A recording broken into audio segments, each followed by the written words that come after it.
despite how much I'm going to be talking about 4th edition today, this is not actually a 4th edition video.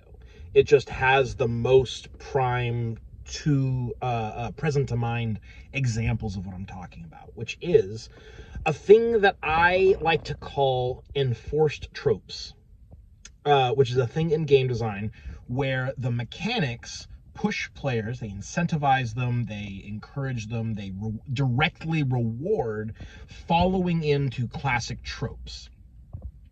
The most prominent example that I can think of is, of course, in 4th edition, when you have things like racial bonuses that line up with the stats that classes rely on. So, like the elf has a bonus to dexterity and to wisdom, and these kind of make sense. You can make a lot of arguments for elves having bonuses to lots of different stats, but I mean, dexterity and wisdom are kind of like right there. They're in the forefront of the stats that you would expect an elf to get a bonus to. So that's, you know, you might not even think anything of it when first glancing at them, but then you look at what sorts of classes depend on dex and or wisdom, and you've got things like the ranger, the rogue, the druid, the shaman, most actually of the like weirdly cleric, which I think is kind of incidental. I don't think elves have a particularly strong like clerical tradition in D&D, but like the castery kind of like magical primal classes, plus ranger and rogue, which are these sort of like sneaky agile classes, these all line up like very, very well with the elf stat bonuses, which means that players are encouraged directly to match up races and classes that traditionally go together. Another great example, Dragonborn. The Dragonborn in 4th edition have a bonus to strength and charisma, which feels like a very, like, that's kind of weird, isn't it? Until you remember, oh, what are their primary classes? Like, you kind of think of the Dragonborn fighter, sure, and getting a bonus to strength is cool, but think about the Dragonborn barbarian, which the charisma-based barbarian is about like shouts, which you can very much imagine a Dragonborn doing. Paladin, strength and charisma. Warlord, strength and charisma. Like the stats for the races in 4th edition line up so neatly with the classes that those races are meant to play. It is actually, I think, very good design. But, and there always is a but in this, it does feel a little constricting, doesn't it? You know, what if I wanted to play my gnome barbarian? They don't get a bonus to strength. Okay, and they might get a bonus to, I think they do get a charisma bonus, actually. They might get a bonus to one of the secondary stats, but without a bonus to the primary stat, you feel like you're a little bit behind the curve. Like having a plus to whatever your class's primary stat is feels almost mandatory for how important it is. Now, I would make the argument that this is an issue with having stat-based attack modifiers. And I've made a video about this before where I think that it would be better, I think it would be better to disconnect like your character's attributes from your accuracy modifiers entirely. I think you just end up with a better game that way, a la Lancer.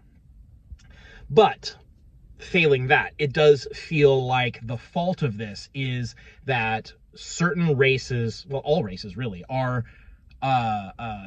shoehorned into specific types of classes, and they can't really optimally be anything else. So that can feel a little restrictive on player creativity.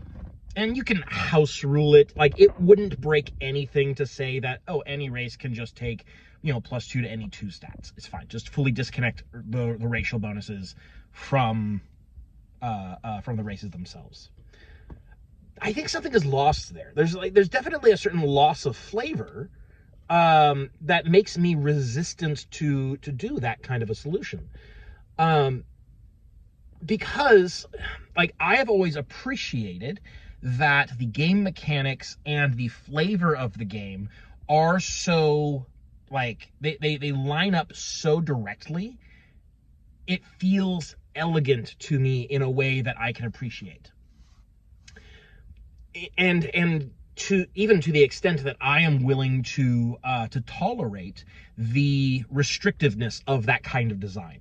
Now, is it for every kind of game? No, I don't think so. I think that there definitely should be games out there where your choice of what species you're playing does not impact your choice of what character archetypes or classes you're playing. There's definitely a very compelling argument and a very legitimate argument. I'm not even saying like, oh, it sounds good, but it's not. No, it's like a fully legitimate argument that players should feel more free to do like any combination of player options. And it's not a balance issue. Like, it's not like the game breaks if you have highly effective elf barbarians. Even though elf barbarians actually, like, I think they do legitimately have some support in 4th edition, but like, you know what I mean. You know what I mean? Where like a race and a class that don't have any natural synergy get matched up together, and the player wants to play that kind of character. And I think that it's definitely a good thing for games to be able to support that kind of player freedom. But at the same time, I think something is lost if you don't have tropes that are protected and not, like, enforced is the word that I use, because that's how it works out in my head. It's like it's not hard enforced, but it is like pretty firmly enforced, because I have a drive to make like optimal decisions. It's just how I am. It's how I play games. It's how I approach things. And so this is basically a firm, if not completely hard, enforcement of the tropes that the game is trying to present. You know, this is things like, you know, casters don't wear armor, you know, you have tank type classes and characters that take more damage and are your frontliners. Like, these are tropes, and they are encouraged and supported by certain games and not others.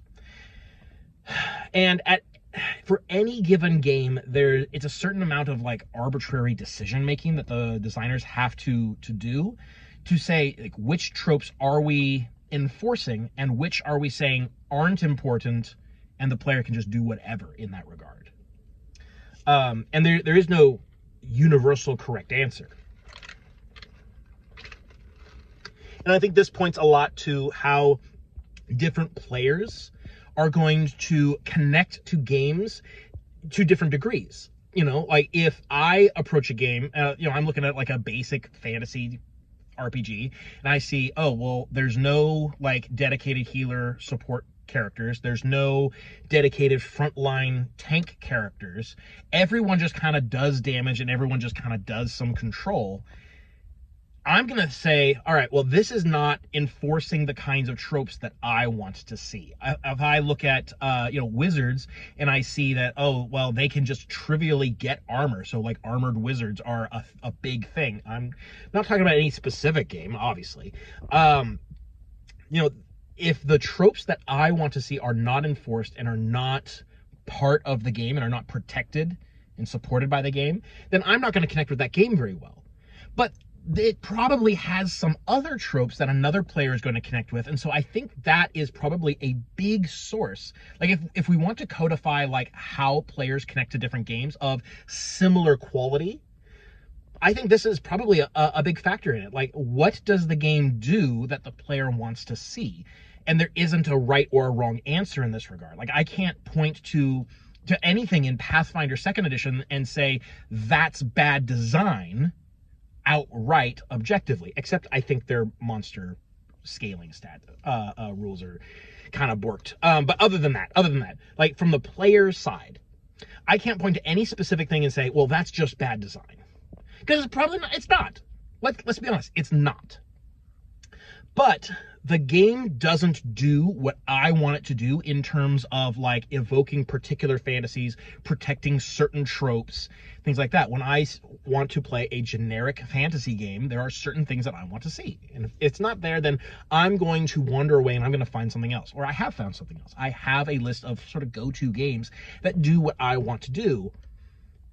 But those games are not going to be favored by other players because they aren't supporting the tropes they want to see, or they are supporting tropes that they don't want to see. So all of that being said, to say this, enforced tropes are a thing that you should be aware of if you are designing a game, because it's a thing that you either do or you don't do, but players are going to notice regardless, whether you are intentional about it or not. And so I'm always in favor of being more intentional when it comes to your game's designs. You should know what your game is doing and what it is not doing. And being aware, you can make more informed decisions about the kinds of things that your game, about the kinds of people really that your game is going to appeal to. And so I think that's a big thing that gets missed a lot, particularly amongst independent developers, that like when you are requesting feedback or doing playtesting or whatever, you need to take into account like what were the players' expectations that we didn't meet, or what are their expectations that we did meet, So anyways, I call it enforced tropes, because it which is like referring to the relationship between the kinds of gameplay and the kinds of experiences that you would expect to see in a given genre, and how the mechanics push players towards that experience, compared to unenforced tropes, which would be, kind of do whatever. It's basically like the comparison between class-based RPGs and free-form, spend XP on skills, fully classless RPGs. And there's obviously a gradient there. It's a spectrum, but those two extremes, where classes are there to enforce a specific fantasy, to say like, all right, here is a character idea and here's how to play it. You just play this class. Versus fully freeform classless RPG, which is like, you can do whatever you want to do. One of those is more focused. One of those is more like directed in terms of its gameplay. And I am fully melting here. But the other one is more free. And so different players are going to be looking for different amounts of those in different parts of gameplay and the storytelling experience. So just something to be aware of if you are writing an RPG, and something to be aware of when you are reading RPGs. Kind of like look out for these kinds of things, because they're everywhere. Nearly every game does some amount of trope enforcement. It's hard to have a genre in your game without it. So it's something to keep an eye out for. I mean, like now that you're aware, you'll probably see it a lot.